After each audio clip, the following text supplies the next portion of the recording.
స్వార్థంతో ప్రమోట్ అయినాయి.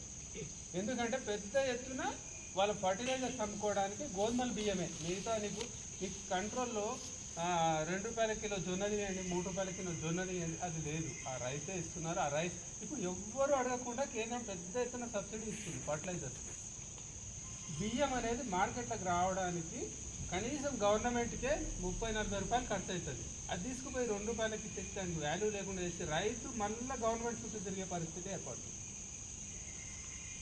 వాళ్ళకి ఇవ్వండి, వాళ్ళకి డైరెక్ట్ బెనిఫిట్ ట్రాన్స్ఫర్ డబ్బులు ఇవ్వండి, సబ్సిడీలు ఇస్తే జొన్నలకు తైదలకు ఆరోగ్యానికి మేలు చేసి వాటికి ఇవ్వండి. నిస్సారంగా ఇంకా అంటే నిస్సత్తుగా అనే కంటే నిర్వీర్యం అయిపోతుంది నెక్స్ట్ జనరేషన్. పిల్లల కొరకు కూడా హాస్పిటల్స్ ఏర్పాటు చేస్తున్నారు. ఇప్పుడు మిల్లెట్స్ని ప్రమోట్ చేస్తున్నారు. ఈరోజు ఇంతకుముందు అసలు మిల్లెట్స్ అనేవి ఉన్నాయన్న సంగతి కూడా ఎవరికి తెలియదు ఈ జనరేషన్కి. కానీ ఇప్పుడు మిల్లెట్స్తో ఇంట్లో మిల్లెట్స్తో ఏ వంటకాలు చేద్దాం ఇవన్నీ ఆలోచిస్తున్నారు. ఇవన్నీ ఒక్క రోజులో రాలేదు సార్. దయచేసి ఇప్పుడు రాజీవ్ దీక్షిత్తో కలిసి పనిచేశాను నేను. మేము ఆ రోజు నుంచి ఆరోగ్యానికి ఏం కావాలా, నూనెలు ఏ వాడాలా, ఇవన్నీ కూడా ఆ రోజు నుంచి ప్రచారం చేస్తున్నాం. ఆ రోజు నుంచి ప్రచారం చేస్తుంటే ఈ రోజుకి కొంచెం మేము అంటే ఆ అవేర్నెస్ని తీసుకురాగలిగాం. వీళ్ళిద్దరు ముగ్గురే కాదు, చాలామంది దీని మీద ఫీల్డ్లో వర్క్ చేస్తున్నారు. మీరు అది మీకు యూట్యూబ్లో ఒక 2-3 కనిపిస్తున్నారు తప్ప ఫీల్డ్లో మేము 20 సంవత్సరాల నుంచి వర్క్ చేస్తున్నాం ఇదే సబ్జెక్టు మీద.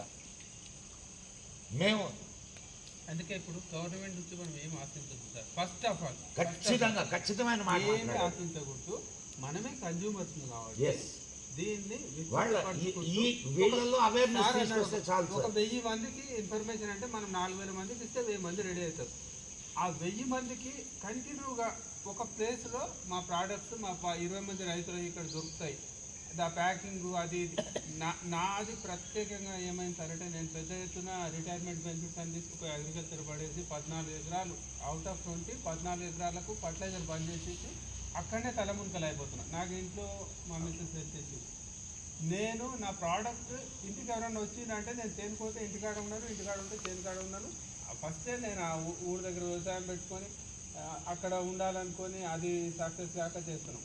మా ప్రోడక్ట్ 5-10% మార్జిన్ తోటి ఇప్పుడు మీరు ఆర్గానిక్ అనే పదం అంటే కూడా నాకు పాలేకర్ గారే గుర్తొస్తారు. ఆయన ఆ పదం వాడది ఆయన నిజానికి దాంతో వ్యాపారం చేసే వాళ్ళు ఉన్నారు. ఇది ఆర్గానిక్ ఇది ఆర్గానిక్ ఫర్టిలైజర్ అని ఆర్గానిక్ ప్రమోటర్ ఆర్గానిక్ అని మనం 3000-4000 లీటర్లు వాళ్ళు అమ్ముకునే ప్రయత్నం చేస్తారు.